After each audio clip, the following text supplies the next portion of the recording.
नमस्कार साथियों, स्वागत आप सभी का। आज मैं लेकर आया हूँ विलियम ब्लेक की पोइम और इसका टाइटल है द टाइगर। पहली बार यह पोइम 1794 में उनके कलेक्शन सॉन्ग्स ऑफ एक्सपीरियंस में पब्लिश हुई थी। यह पोइम हमें गॉड की mysterious creation, divinity of existence और गुड एंड इवल नेचर पर विचार करने का अवसर प्रदान करती है। इस पोइम में टाइगर की क्रिएशन को लेकर पोइट को एक आश्चर्य है कि जिस गॉड ने एक इनोसेंट एनिमल लैम को क्रिएट किया है, क्या ये वही गॉड है जिसने एक ऐसे एनिमल को बनाया है जो लैम के बिल्कुल ऑपोजिट है। यह गॉड के द्वारा बनाई गई ड्यूअलिटी ऑफ एग्जिस्टेंस को दर्शाती है। इस पोइम में उन्होंने गॉड की इस क्रिएशन पर सवाल किया है कि गॉड इवल नेचर के टाइगर को कैसे बना सकता है। पोइम को शुरू करने से पहले कुछ इंपॉर्टेंट एंड बेसिक बातें जान लेते हैं जो एग्जाम में काम आने वाली है। तो यह पोइम 1794 में उनके कलेक्शन सॉन्ग्स ऑफ एक्सपीरियंस में पब्लिश हुई थी। यह 24 लाइन्स की पोइम है। पोइम की राइम स्कीम है AABB। पोइम की राइम स्कीम को समझने के लिए इसके फर्स्ट स्टेंजा पर नजर डालते हैं। Tiger tiger burning bright in the forests of the night, what immortal hand or eye could frame thy fearful symmetry. यहाँ आप देख पा रहे होंगे ब्राइट और नाइट की राइम मैच कर रही है, यानी यह AA होगी। लेकिन आई और सिमेट्री की राइम वैसे तो मैच नहीं करती है, लेकिन राइम को मैच करने के लिए इसको सिमेट्राई प्रोनाउंस करना होगा। इस प्रकार इस पोइम के राइम स्कीम AABB होगी। तो दोस्तों, ये तो थी इस पोइम को लेकर कुछ सामान्य जानकारी। अब बढ़ते हैं पोइम की ओर। ये है इस पोइम का फर्स्ट स्टेंजा शुरू कर। Tiger tiger burning bright in the forests of the night. William Blake कह रहे हैं कि रात के समय जंगल में टाइगर आग के जैसे चमकता है। टाइगर के शरीर के ऊपर आपने आग की लपटों के जैसा पैटर्न देखा होगा। विलियम ब्लेक ने यहाँ पर टाइगर की बॉडी को बर्निंग ब्राइट बताया है। बर्निंग ब्राइट के द्वारा वो टाइगर की फिजिकल अपीयरेंस यानी उसकी स्ट्रेंथ और उसके ऑरा को बता रहे हैं। वो कहना चाह रहे हैं कि टाइगर आग की तरह कितना पावरफुल है। आगे कहते हैं, what immortal hand or eye could frame thy fearful symmetry. अर्थात वो कौन सा अमर हाथ या आंख है जिसने तुम्हारे इस भयंकर शरीर, इस भयंकर रूप को बनाया है। कहने का अभिप्राय है कि तुम्हारे इतने भयंकर शरीर या रूप को बनाने वाला भी अमर ही हो, क्योंकि ऐसा करना किसी इंसान के वश में नहीं है। यहाँ इमोर्टल हैंड और आई यानी अमर हाथ या आंख उस डिवाइन फोर्स को बतलाता है जिसने इतने भयंकर जानवर को बनाया है। यहाँ immortal hand or I God के लिए यूज किया गया है।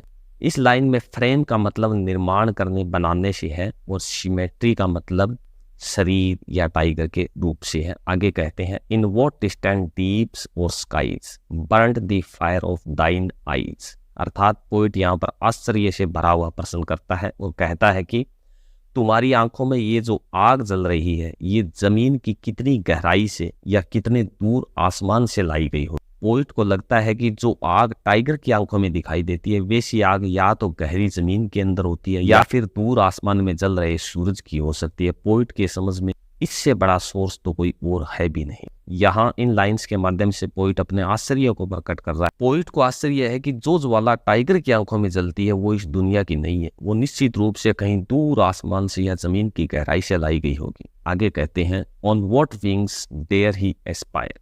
और वो कौन से पंख होंगे जिनके कारण से उसकी ऐसा सोचने की हिम्मत हुई होगी।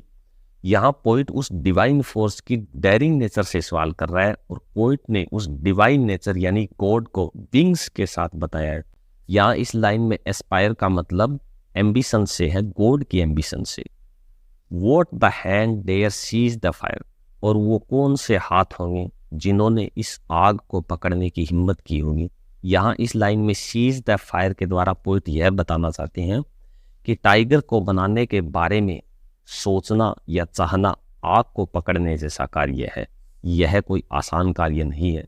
आगे कहते हैं, and what shoulder and what art. और वो कौन सा कंधा होगा और वो कौन सी कला होगी, could twist the sinews of thy heart, जिससे तुम्हारे हार्ट की स्ट्रेंथ और पावर से मजबूत बनाया गया होगा। यहाँ पोइट टाइगर की क्रिएशन को लेकर अपनी इंक्वायरी जारी रखता है और कहता है कि टाइगर का निर्माण करने में कितनी ज़्यादा स्ट्रेंथ और स्किल की ज़रूरत होगी। यहाँ इन लाइंस में शोल्डर वर्ड के द्वारा गॉड की स्ट्रेंथ और आर्ट के द्वारा गॉड की स्किल्स को बताया गया है, जिनको काम में लेते हुए उन्होंने टाइगर के हार्ट को शेप देकर पावरफुल बनाया। ट्विस्ट का मतलब शेप देना, सिन्यूज का मतलब स्ट्रेंथ और पावर। वैसे सिन्यूज बोन और मसल्स को जोड़ने वाले टिश्यूज को भी कहा जाता है, लेकिन यहाँ इसका मतलब स्ट्रेंथ और पावर है। आगे कहते हैं and when thy heart began to beat, और एक बार जब तुम्हारा हार्ट बन गया और वो धड़कने लगा, what dread hand and what dread feet, तो किस भय से तुम्हारे हाथ और पैर कांपने लगे होंगे। यहाँ ड्रेड का मतलब भय। आगे कहते हैं what the hammer what the chain, और वो कौन सा हथौड़ा, वो कौन सी चैन होगी, in what furnace was thy brain, जिनसे किस भट्टी में तुम्हारा ब्रेन बनाया गया होगा। यहाँ हैमर का मतलब हथौड़ा, फर्नेस कहते हैं भट्टी को। हैमर और फर्नेस का यूज पावरफुल और टेरिबल क्रिएचर के निर्माण को दर्शाता है। आगे कहते हैं what the anvil what dread grasp, वो कौन सी एनविल होगी, वो क्या भयंकर मजबूत पकड़ होगी। या ग्रास्प का मतलब पकड़, और एनविल एक टूल होता है जिसे आप पिक्चर में देख सकते हैं। इसकी सहायता से हैमर के द्वारा कूट कूट कर लोहार चीज़ों को आकार देता है। एनविल से पता चलता है कि बहुत मजबूत पकड़ से और बहुत मेहनत से टाइगर का निर्माण किया गया है। Dare its deadly terrors clash, और कैसे उसने इस भयंकर आतंक को पकड़ा होगा जब उसने इसे बनाया होगा।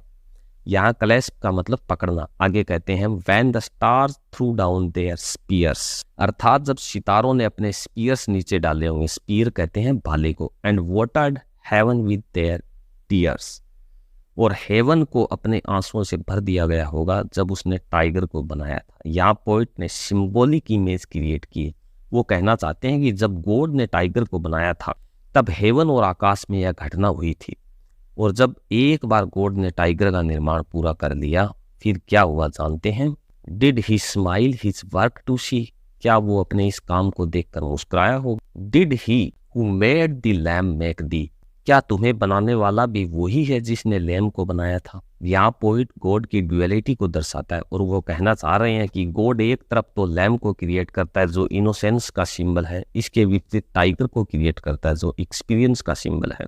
यहाँ पर एक्सपीरियंस का मतलब जीवन की चुनौतियों और जटिलताओं का सामना करने से उत्पन्न उस एक्सपोजर से है जिसमें इनोसेंस खत्म हो जाती है। टाइगर में इनोसेंस नहीं होती है। टाइगर और लैम्ब ऑपोजिट नेचर के होते हैं। विलियम ब्लैक ने लैम्ब के नेचर पर भी एक खूबसूरत पोएम लिखी है। इसका टाइटल है द लैम्ब। इस पोएम को मैं ऑलरेडी एक्सप्लेन कर चुका हूँ। इसका लिंक आपको इस वीडियो के डिस्क्रिप्शन में और कॉमेंट बॉक्स में मिलेगा, एक बार चेकआउट जरूर करें। यह पोएम अभी फिनिश नहीं हुई है। बढ़ते हैं नेक्स्ट एंड लास्ट स्टेंजा की ओर। आगे का स्टेंजा पहले स्टेंजा का रेपिटेशन है।